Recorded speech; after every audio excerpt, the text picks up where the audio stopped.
کیا military courts کی ضرورت ہے؟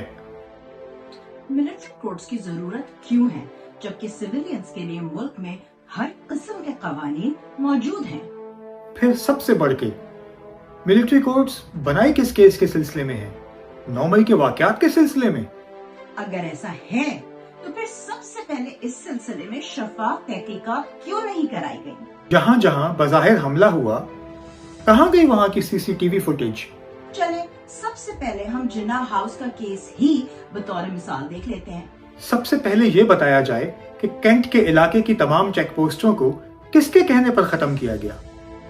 پولیس کے لوگوں نے جہاں ہر علاقے میں تحریک انصاف کا جینا دوبر کر رکھا تھا، وہ مظاہرین کسی مخالف سمت میں کیوں جا رہے تھے؟ وہ کون لوگ تھے جنہوں نے جناح ہاؤس لاہور کا دروازہ اندر سے کھلوایا تھا؟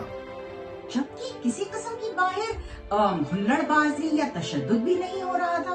پھر وہ کون لوگ تھے جنہوں نے جناح ہاؤس میں ہجوم کے داخل ہونے سے پہلے ہی اندر توڑ پھوڑ کر رکھی تھی؟ جب اتنے واضح سوالات ہیں تو پھر ملٹری کورٹس میں سویلینز کے کیس کا کیا کا؟ جبکہ جن لوگوں نے احتجاج کرنے کی کوشش کی تھی وہ تو بالکل نہتے تھے۔